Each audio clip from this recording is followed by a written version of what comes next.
नमस्कार दोस्तों, मैं लखन आपका स्वागत करता हूँ मेरे YouTube चैनल पर। आज आपको सिंहासन बत्तीसी की 15वीं पुतली सुंदरवती की कहानी सुनाऊंगा। राजा विक्रमादित्य के शासनकाल में उज्जैन राज्य की समृद्ध आकाश छूने लगी थी। व्यापारियों का व्यापार अपने देश तक ही सीमित नहीं था, बल्कि दूसरे के देश तक फैला हुआ था।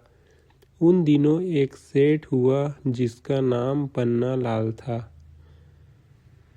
वह बड़ा ही दयालु था, परोपकारी था, चारों ओर उसका यश था।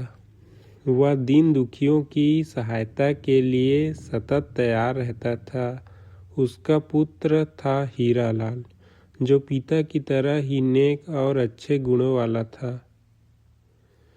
वह जब विवाह योग्य हुआ तो पन्नालाल अच्छे रिश्ते की तलाश करने लगा। एक दिन एक ब्राह्मण ने उसे बताया कि समुद्र पार एक नामी व्यापारी है, जिसकी कन्या बहुत ही सुशील तथा गुणवती है। पन्नालाल ने फौरन उसे आने जाने का खर्च देकर कन्या पक्ष वालों के यहाँ रिश्ता पक्का करने के लिए भेजा। कन्या के पिता को रिश्ता पसंद आया और उनकी शादी पक्की कर दी। विवाह के दिन जब समीप आया तो मूसलाधार बारिश होने लगी। नदी नाले जल से भर गए और द्वीप तक पहुंचने का मार्ग अवरुद्ध हो गया। बहुत लंबा एक मार्ग था, मगर उससे विवाह की तिथि तक पहुंचना असंभव था। सेठ पन्नालाल के लिए यह बिल्कुल अप्रत्याशित हुआ। इस स्थिति के लिए वह तैयार नहीं था, इसलिए बेचैन हो गए। उसने सोचा कि शादी की सारी तैयारियां कन्या पक्ष वाले कर लेंगे और किसी कारण बारात नहीं पहुंची तो उसको ताने सुनने पड़ेंगे और जग हंसाई होगी। जब कोई हल नहीं सूझा तो विवाह तय करने वाले ब्राह्मण ने सुझाव दिया कि वह अपनी समस्या राजा विक्रमादित्य के समक्ष रखे।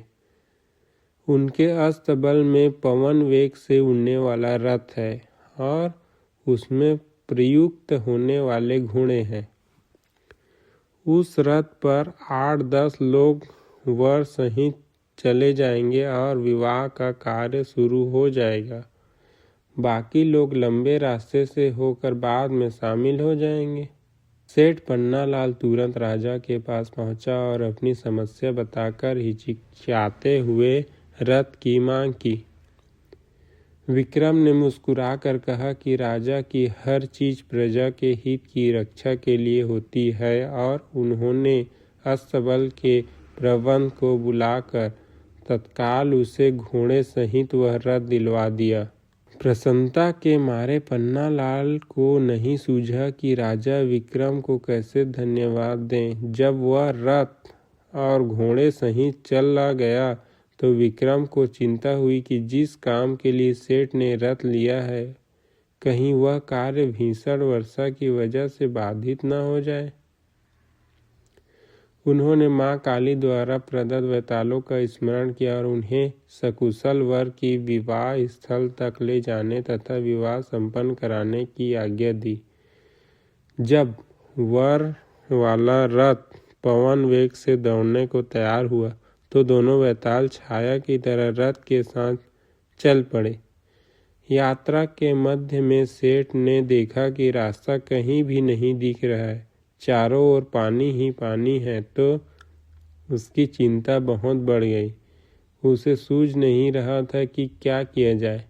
तभी अविश्वसनीय घटना घटी। घोड़ों सहित रथ जमीन के ऊपर उड़ने लगा। रथ जल के ऊपर उड़ता हुआ निश्चित दिशा में बढ़ रहा था। दरअसल वैतालों ने उसे थाम रखा था कि विवाह स्थल की ओर उड़े जा रहे थे। निश्चित मुहूर्त से सेठ के पुत्र का विवाह संपन्न हो गया।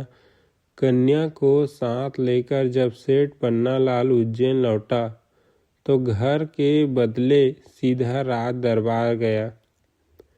राजा विक्रमादित्य ने वर वधू को आशीर्वाद दिया। सेठ पन्नालाल घोड़े और रथ की प्रशंसा में ही खोया रहा। राजा विक्रमादित्य उसका आशय समझ गए और उन्होंने अश्व तथा रथ उसे उपहार रूप भेंट दिए। ये कहानी यहीं तक था दोस्तों। आपको ये कैसे लगा कमेंट करके और लाइक करके ज़रूर बताएं। धन्यवाद।